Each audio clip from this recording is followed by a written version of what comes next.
Eu queria que você abrisse a sua Bíblia, eu quero só fazer uma reflexão com você.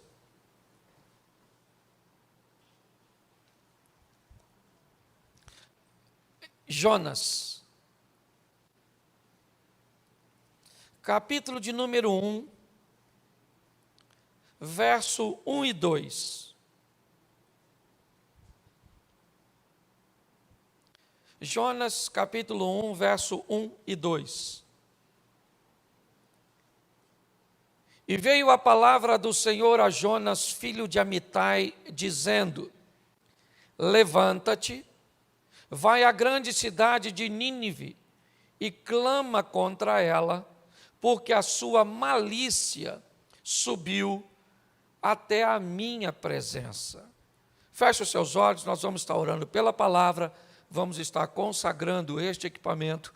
E eu queria que a igreja ficasse mais uma vez de pé, depois você vai ficar bastante tempo sentado aí. Isso.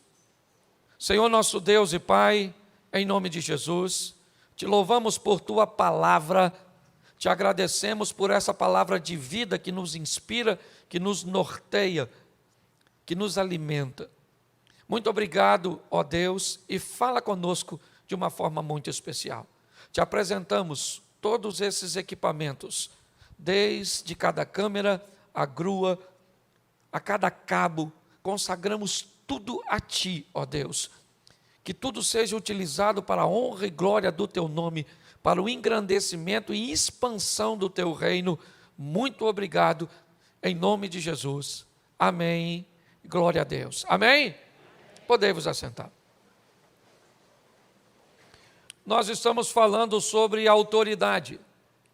E eu queria que você observasse o que vai acontecer nessa história, quando alguém ousa desafiar a autoridade de Deus. Nós vamos dar uma olhada na vida de um profeta, um homem de Deus, Jonas, filho de Amitai, e ele é alguém que nos 2 primeiros versículos diz que a palavra do Senhor veio até Jonas e disse a ele: Levanta-te e vai à grande cidade de Nínive e clama contra ela, porque a sua malícia subiu até a mim.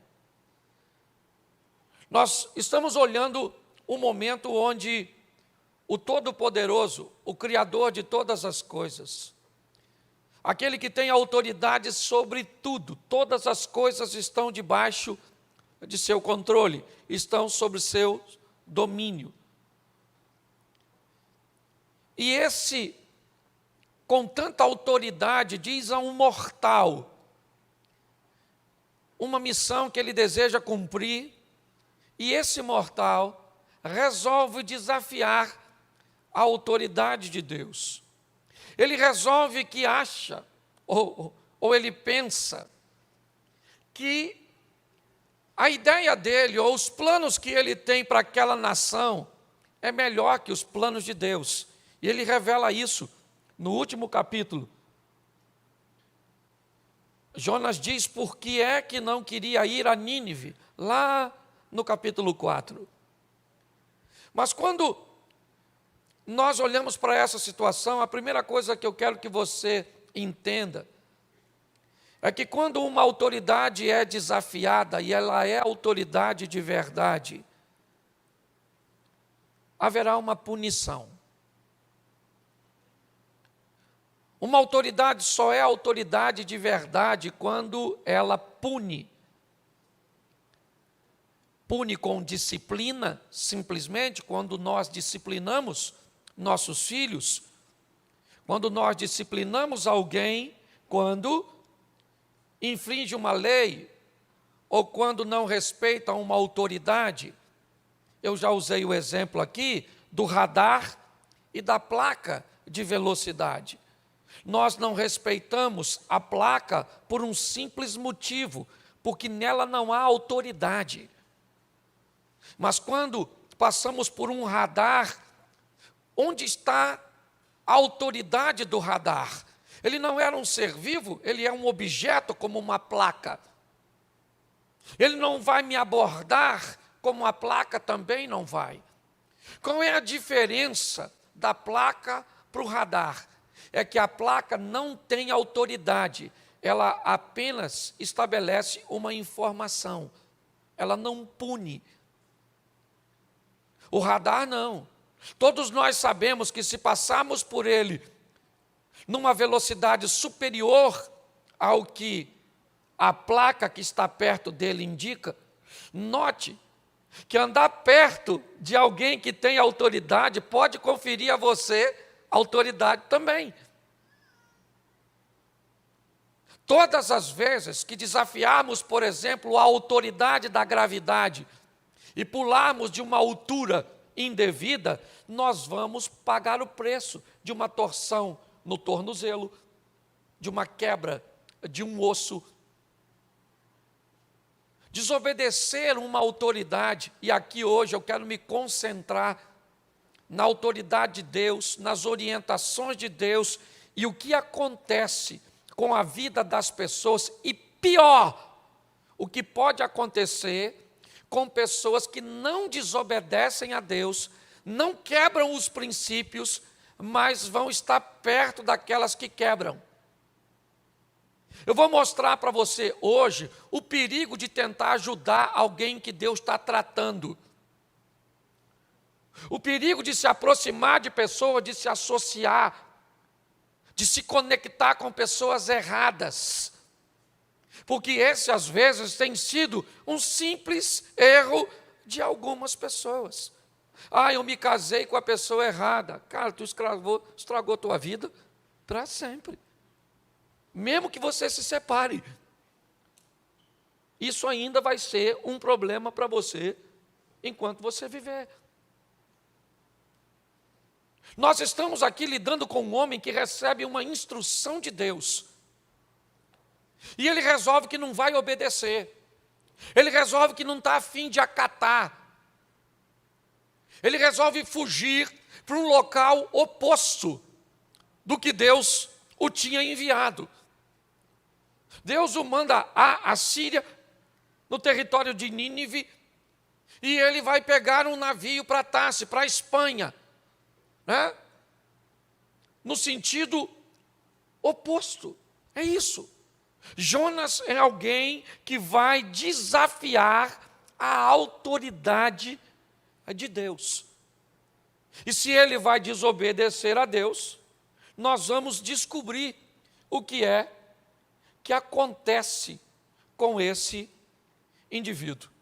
O verso 3, dá para colocar para mim, por favor, na tela, que aí todos acompanhem. E Jonas se levantou para fugir de diante da face do Senhor para Tarsis, descendo a Jope, achou um navio que ia para Tarsis, pagou, pois, a sua passagem, desceu para dentro dele, para ir com eles para Tarsis, de diante da face do Senhor. Verso 4. Mas o Senhor mandou ao mar um grande vento, e fez no mar uma grande tempestade, e o navio estava para quebrar-se. Volta para o 3, para ficar mais claro. Preste atenção. Geograficamente, ele já começa a descer. Jonas já começa a viver uma queda. Sim, certo? Na geografia, ele já sai lá de cima, certo? E desce para Jope. Seu propósito é fugir da presença do Senhor. Eu não sei se você viu, mas ele desce para o navio, ele desce para o porão. Se você olhar a vida de alguém que planeja desafiar a autoridade de Deus, ela é um ambiente de autodestruição, de contagem regressiva. É só uma questão de tempo até essa pessoa implodir ou explodir. Tanto faz.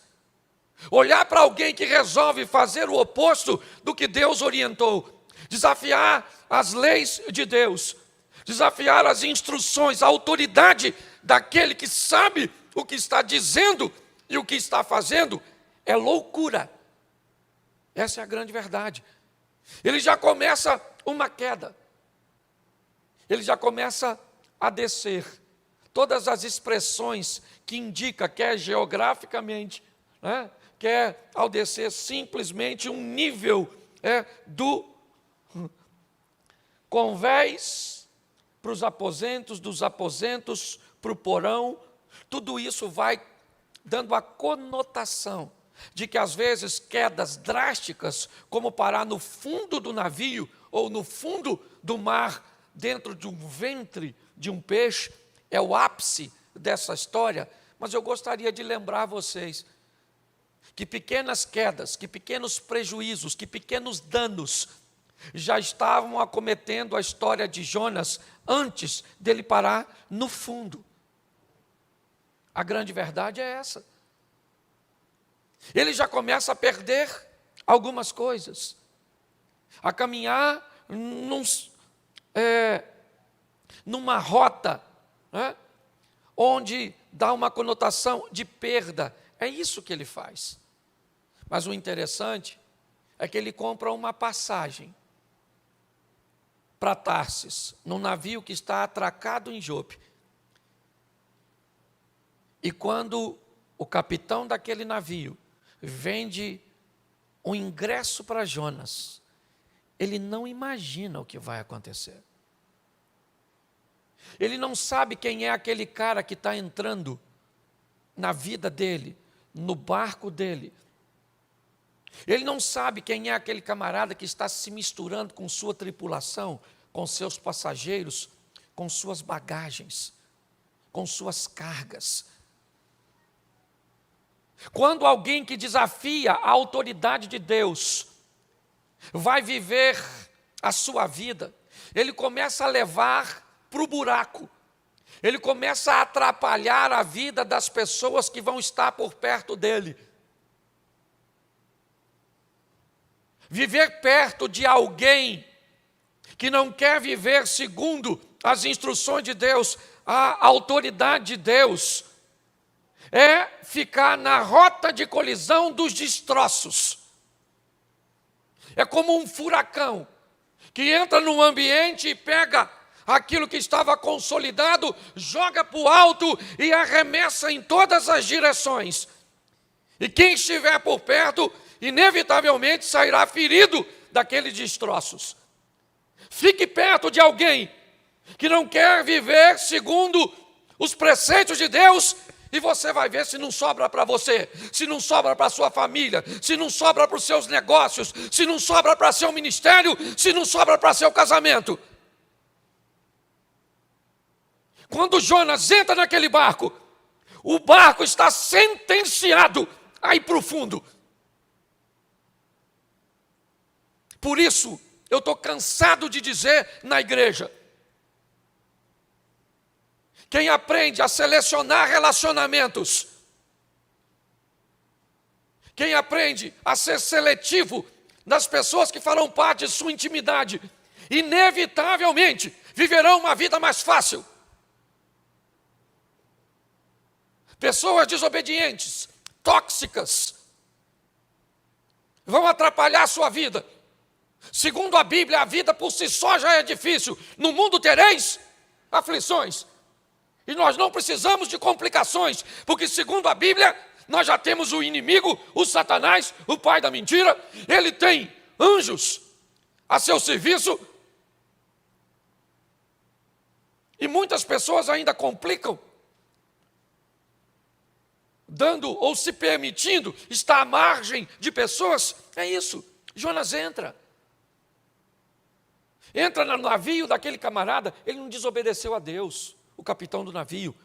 A única coisa de errado que ele fez foi deixar uma pessoa indevida participar de uma forma tão próxima de seu barquinho. E pega esse barco hoje e coloca a sua vida, coloca a sua história. Jonas entra e vai dormir. Sim, ele pagou a passagem. Isso. Ele é um passageiro, ele não é um tripulante, ele não está ali para prestar serviço. Ele vai lá para o porão, arruma um lugarzinho gostosinho, quentinho e se deita.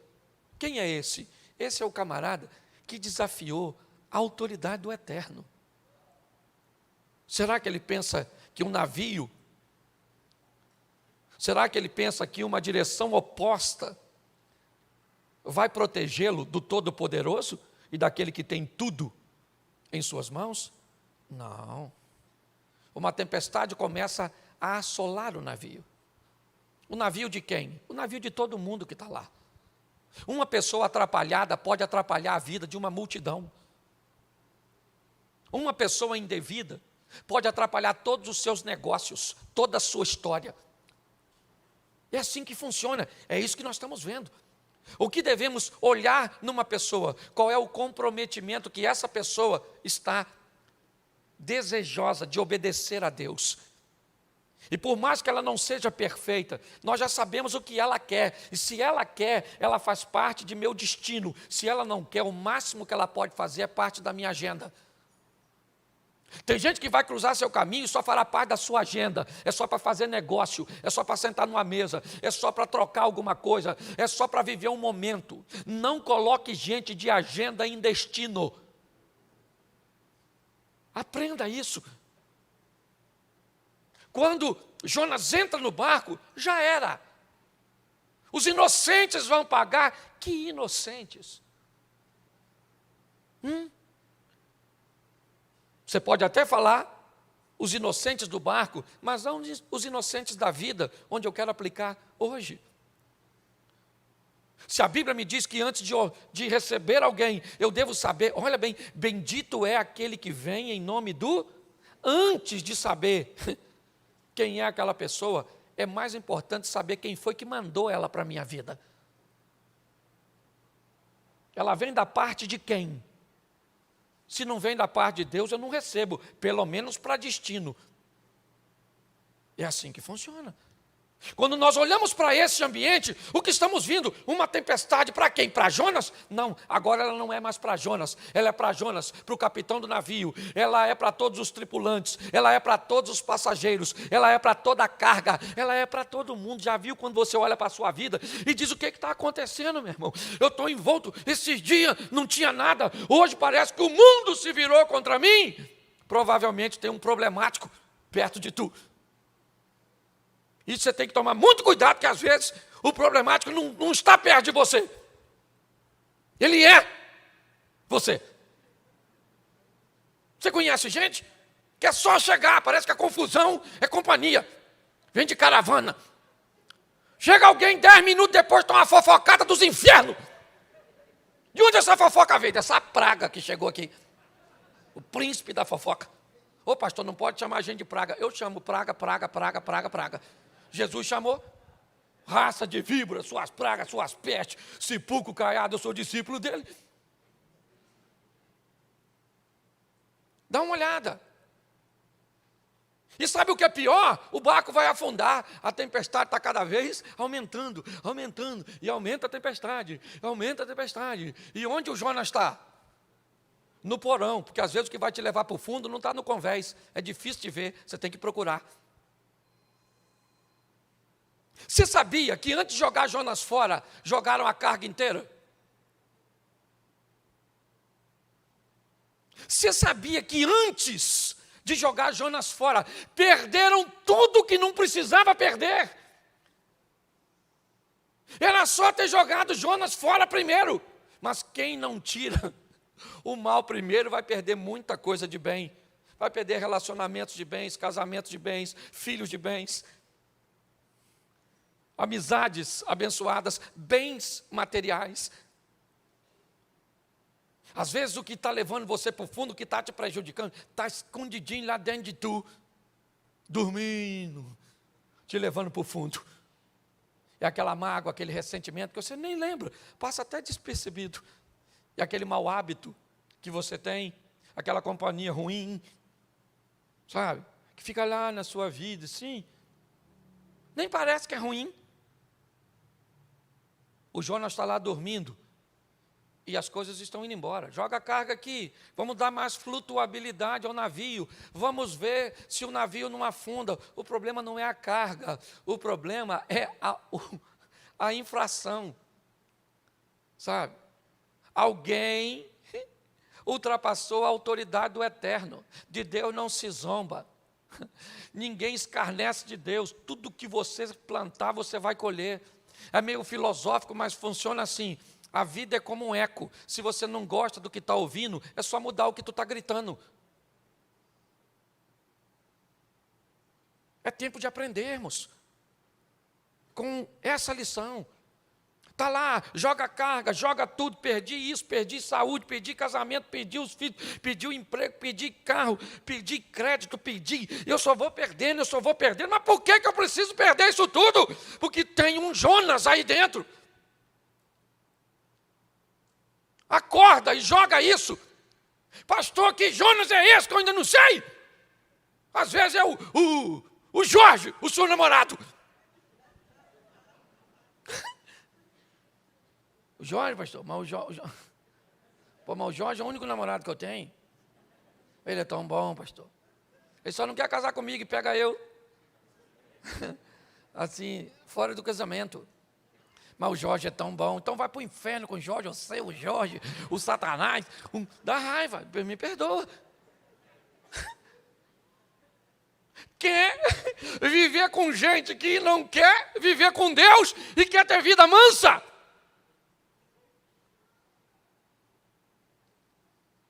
O negócio é diferente, gente.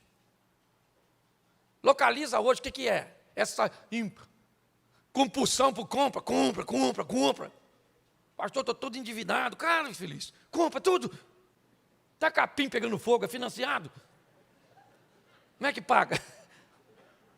Sim. Dá uma olhada hoje, o que é que está nessa sua vida? Essa preguiça sua. Preguiça. Acorda meio-dia cansado. Nossa, que cansaço. O que foi? Sonhou que estava trabalhando? Deve ser. Sonhou e agora acordou cansado. Nós precisamos dar uma olhada e localizar o que é que está levando nossa vida para o fundo. E normalmente vai ser algo que está quebrando uma autoridade. Ou seja, aquilo que Deus disse para eu não fazer, eu estou fazendo. E aquilo que Deus disse para eu não fazer, eu faço. E o que Ele diz para mim fazer, eu não faço. Achando que vou sair ileso dessa brincadeira. Tem gente que peca e ainda fala assim, é? O senhor vai me corrigir com uma palavra dessa? Então eu não volto mais aqui nessa igreja. Entendeu? Eu vou para o inferno, o senhor vai ver só. Deus olha e diz... É porque ele não vai falar, mas se fosse eu falava, vai com Deus. Gente, não dá para brincar. Sei que você está cansado depois de um dia exaustivo, um ambiente hostil para você estar na igreja. Você não veio aqui à toa, você veio para buscar uma palavra de vida, então sai daqui para colocar essa palavra na sua vida, para viver o extraordinário de Deus. O capitão do navio começou a procurar, porque ele já jogou tudo fora. E a tempestade está lá, fundando. O pessoal gritando, faz alguma coisa, faz o quê? Foi lá no porão, está o Jonas quietinho. Fala para quem está do seu lado assim, já achou seu Jonas? Eu vi uma mulher olhando para o marido, fazendo assim, ó. Estou brincando, viu? Olha só. Lá no porão do navio, quem é que está lá? Quem é que está lá? O Jonas. O capitão do navio chega lá e diz, acorda, ô dorminhoco. Rapaz, nós vamos afundar. Vamos dar um pulinho lá no convés, rapaz. Cada um está clamando ao seu Deus. Você quer resolver as coisas? Tire da escuridão, do porão e leve para o convés. Com meias verdades você não resolve nada. Traga logo a situação para a luz. Aliás, a grande guerra da Bíblia é isso. Trevas e luz. Luz, conhecimento. Trevas, ignorância. Mentira, obscuridade.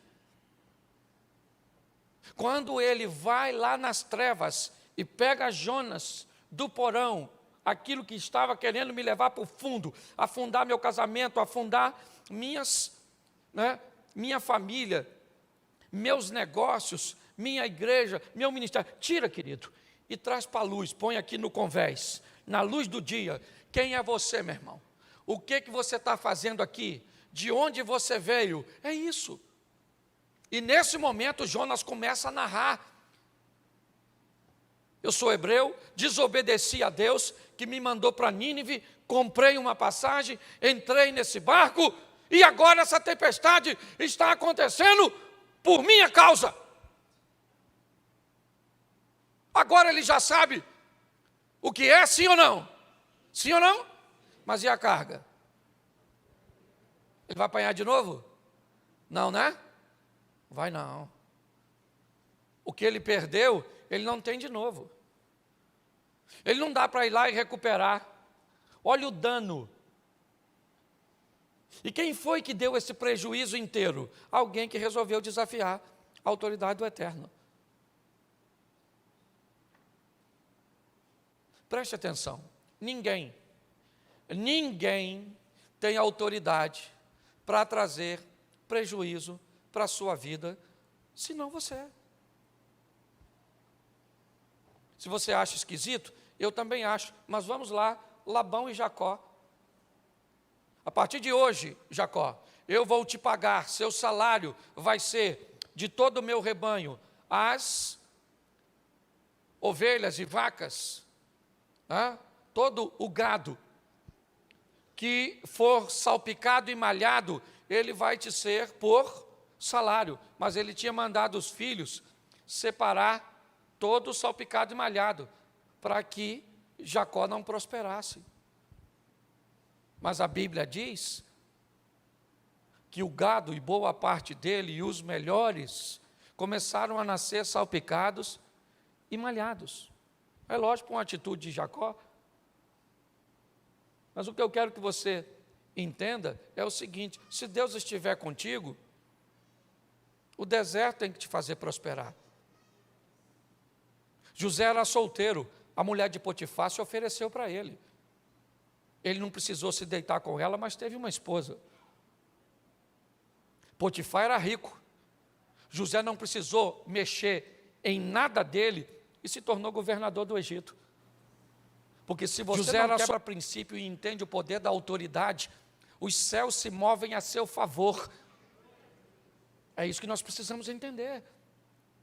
Quando nós estamos olhando, o que estamos vendo? Agora a verdade está ali, mas o prejuízo também está. Só não está havendo reclamação nem críticas nesse ambiente, porque tem algo muito maior em jogo: vidas. E quando vidas estão em jogo, a carga não é questionada. Ninguém está ali perguntando: sua mala que eu joguei dentro d'água, a culpa é... Não, porque tem algo muito maior em jogo: a vida.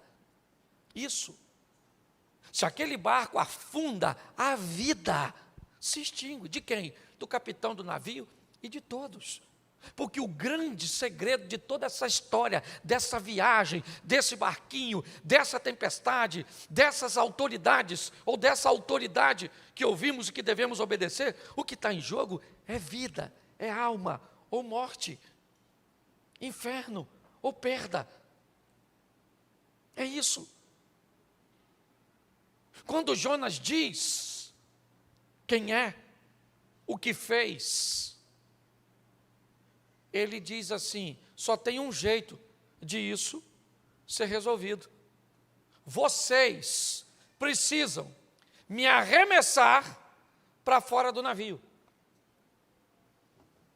Mas como assim? Se você é o problema, pule. Ele não ia fazer isso, primeiro porque era suicídio. Ele não ia cometer uma insanidade dessa. Mas ele está dizendo para quem está dentro do barco: se você quer resolver esse problema, me joga fora, me tira de dentro de você. Porque o problema não vai embora sozinho não, irmão. O problema você tem que expulsar ele da sua vida. Você tem que mandar ele embora. Você tem que botar ele naquela tábua no convés, e empurrar ele com a espadinha e falar: querido, vaza. Porque meu barco vai chegar do outro lado, porque o meu capitão é o Senhor dos exércitos, o Rei dos reis, o Senhor dos senhores. Mas você sabe que a situação às vezes é tão desafiadora que tem gente que cria vínculo com o Jonas e que tem pena, não quer colocar ele para fora. Ah, pastor, o Jonas é tão legal. Vamos ver aí se dá para ficar com ele. Pois é, querido, não dá para ficar. Não dá para viver vida dupla. Você quer viver com Deus? Está lá.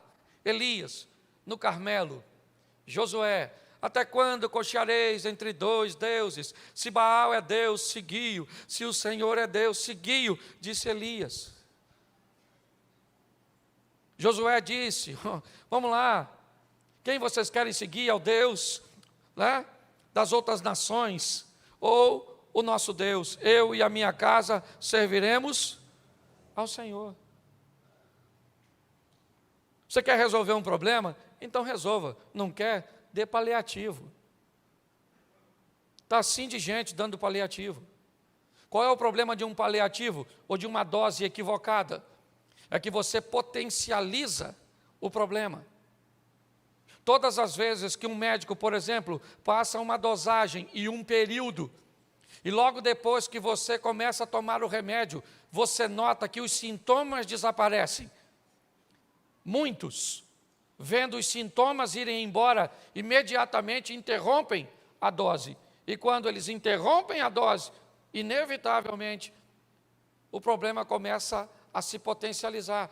Aquilo que estava trazendo mal se potencializa, se fortifica, e aquela dose pode não ser mais suficiente. E quando você vê, aquilo que era pequeno se potencializou e acabou matando você, algo que seria de fácil resolução se fosse tratado da maneira que deveria. Hoje as pessoas estão brincando com amizade, com relacionamentos, com conselhos. Estão brincando com uma série de coisas, e o que está em jogo é a sua vida, é você que coloca para fora. As pessoas entram no meu gabinete me pedindo conselho. O máximo que eu posso fazer é, às vezes, conseguir identificar um Jonas que eles não identificam, e dizer para eles o que eles têm a fazer com aquele Jonas. Mas a decisão de lançá-lo fora de seu navio e de sua vida não é minha. A mim já me basta descobrir os meus Jonas e lançá-los para fora da minha vida. Tudo aquilo que quer prejudicar meu casamento, que quer prejudicar minhas finanças, que quer prejudicar minha saúde, que quer prejudicar meus negócios. Eu tenho que entender isso. Com muita dificuldade, aqueles homens, amedrontados é verdade. Por quê? Porque eles estão medindo. Eles estão jogando para fora um cara que fez os céus conspirar contra ele. Olhe bem. Jonas está dizendo que tem um mar revolto. Jonas está dizendo que tem vento soprando de forma, extraordinária, porque ele resolveu não reconhecer a autoridade ou desobedecer uma autoridade. Eu preciso que você entenda onde pode parar a vida, os negócios, a família, de alguém que resolve burlar essa autoridade. Agora o barco está vazio, pelo menos de coisas valiosas, no que diz respeito aos valores humanos. O que tem ali agora é só coisa que é valiosa para Deus, alma. E Jonas sai do navio. E quando ele sai do navio, lançam ele fora, acabou. Você pensa que eu estou querendo continuar a história falando de Jonas? Você acha que eu vou contar o tempo que ele ficou no ventre do peixe? Que eu vou falar que ele foi para Nínive e a história toda e tudo? Não, eu não vim aqui para falar com vocês do Jonas. Eu vim aqui para falar para você e para mim, fique cuidado, tome cuidado, para não ter um Jonas perto de você. Tome cuidado para não deixar alguém com esse tipo de comportamento se aproximar, porque a proximidade desse tipo de pessoa, com esse tipo de comportamento, inevitavelmente vai te trazer sérios perigos. O mais rápido que você puder, faça uma seleção, sabe, das pessoas que estão margeando a sua vida, que estão tentando comprar um ingresso para entrar aqui, para fazer parte, para entrar na sua casa, para ouvir sua intimidade, para sair com você. Vai dando uma olhadinha nisso. Porque a hora que der problema para essa turma, inevitavelmente, os destroços acabam nos atingindo. É muito importante sairmos daqui hoje. Por quê? Porque eu sei que muitos de nós já perdemos coisas que não precisávamos perder. Já vivenciamos coisas que não precisávamos. Nós não precisávamos. Está lá o profeta. Eu bem sei os pensamentos que tem a respeito de vós, pensamentos de paz e não de mal, certo? Para que eu possa dar a vocês o fim que vocês desejam. Deus está dizendo, eu sei que você quer o melhor para você. Eu sei que você tem a seu respeito pensamentos de paz e não de mal. Eu sei o que você quer para o seu casamento, eu sei o que você quer para os seus negócios, eu sei o que você quer para a sua profissão, eu sei que você quer o melhor para você. Então vamos fazer o seguinte, eu vou entrar na sua vida com você para dar a você exatamente o que você quer. O grande problema de formarmos essa parceria é que provavelmente, como diz Elias Dantas, você vai roer a corda.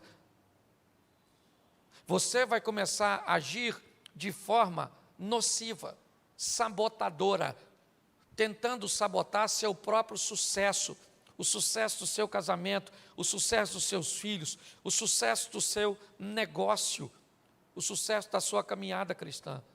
Essa é a história. Não estou aqui como advogado do diabo, mas eu te digo com toda certeza, o maior inimigo que temos não é ele, porque o aliado que temos é muito maior que ele. Então, nosso problema não é o diabo, nosso problema é o pecado. Pecado e diabo são duas coisas diferentes, certo? O que é o diabo? O diabo é alguém que busca se aproveitar do pecado para nos tirar da presença de Deus. É só isso. Se você quiser viver com o pecado, na sua luta contra o pecado, isso chama processo de santificação. Por isso que a Bíblia diz, sem santificação ninguém verá a Deus. Se você viver num processo de santificação, você vai ter uma luta com o pecado, mas não com o diabo. Com o diabo luta quem entra no caminho dele, porque segundo a Bíblia, os anjos do Senhor acampam-se ao redor daqueles que o temem e os livram, e o diabo está ao derredor. Nessa disposição, eu e você no centro, os anjos do Senhor dando cobertura e o diabo tentando aproveitar de algum desejo pecaminoso. É só isso. Potencializar o diabo e dizer que ele entra na sua casa, entra na sua família, entra nos seus negócios, entra na sua igreja, entra aqui, e entra ali, e entra lá. Ele é seu parceiro. Vamos sair daqui hoje para viver uma vida extraordinária. Ao lado de quem? Ao lado de Deus, que tem toda a autoridade. É só isso.